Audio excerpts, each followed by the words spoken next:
என்னென்னு சொன்னால் இந்த வீடியோவை பொறுத்தவரையில் 2025 நவம்பர் மாதம் எக்ஸாம் செய்கிறதுக்காக இந்த பாடங்களை ரிவைஸ் பண்ணுறதுக்கான ஒரு சின்ன சின்ன கேள்விகளை எடுத்துக்கொண்டு இந்த வீடியோ கொண்டா நான் சேர்த்து பார்க்குறேன். முதலாவது ரிவிஷன் கொஷின் வந்து 2025க்கான ரிவிஷன் முதலாவது கொஷின் என்றால், ஒரு வேணியர் உபகரணத்தின் எளிவெண்ணிக்கை 0.2 மில்லிமீட்டரும் பிரதான அளவிடை ஒன்றின் நீளம் 1 மில்லிமீட்டருமாக இருப்பதற்கு 8 மில்லிமீட்டர் பிரதான அளவிடை நீளத்தில் எத்தனை வேணியர் பிரிவுகள் காணப்படும்?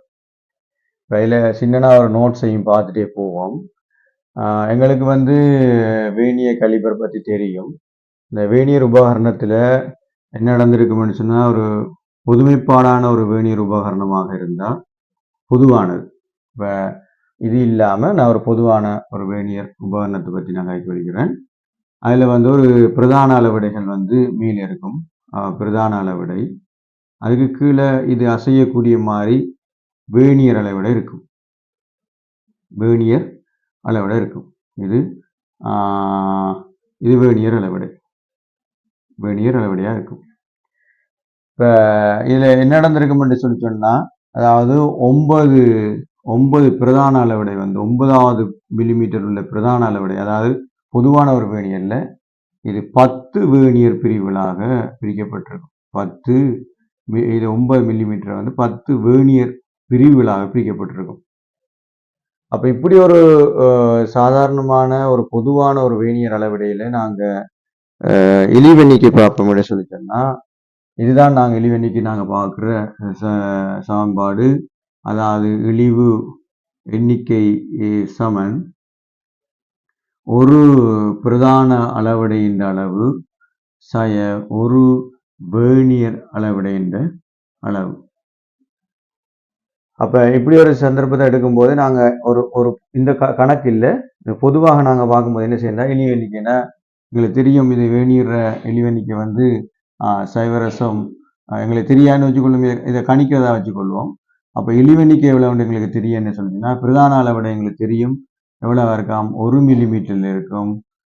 வேணியர் அளவிடை என்னவா இருக்கும், வேணியர் அளவிடைன்னு சொல்லிச்சுன்னா 9 மில்லிமீட்டரில் 10 பிரிவுகள் இருக்கு. ஆக ஒன்றண்டா எவ்வளோன்னு பார்க்கணும். அப்போ 10 பிரிவுகள் 9 மில்லிமீட்டரை பகிர்ந்து கொள்ளுமாக இருந்தால் இஞ்சால ஒன்று போடுவோம். ஒரு பிரிவுக்கு தான் நாங்கள் இஞ்சால கணிக்கணும். அப்போ இந்த இவ்வளவு மில்லிமீட்டர் தான் ஒரு வேணியர் அளவினுடைய மில்லிமீட்டர் இருக்கு. அப்போ இது 0.9 இருந்து கழிச்சோம்டா 0.1 மில்லிமீட்டராக இருக்க போது எங்களுக்கு இழிவெண்ணிக்கையாக இருக்க போகுது. 0.9 0.1 சரி 1 மில்லிமீட்டர் 0.1 மில்லிமீட்டராக இருக்க போகுது.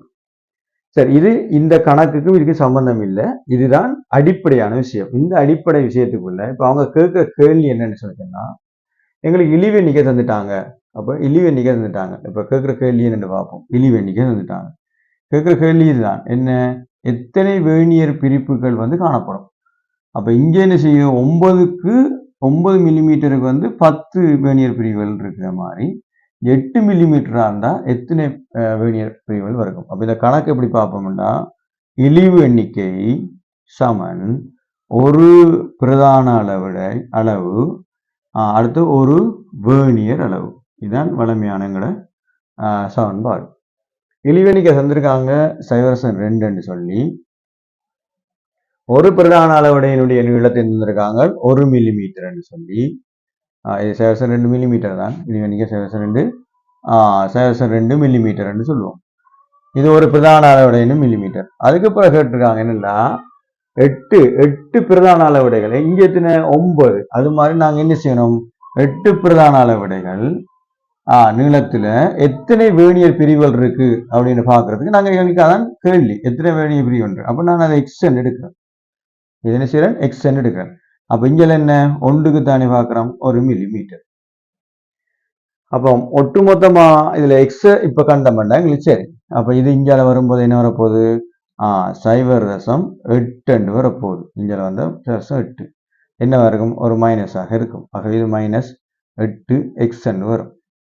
இப்போ எக்ஸ் எடுத்தமெண்டா என்ன வரப்போகுது, கீழே இவர் வந்து மேலே போனோன்னு இது சேரச மெட்டன் வரப்போகுது.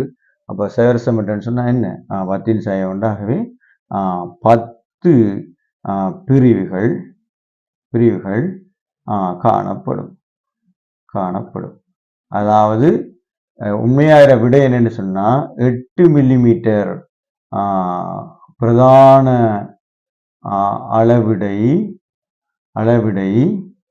யானது 10 வேர்னியர் பிரிவுகளாக பிரிக்கப்பட்டு காணப்படும்.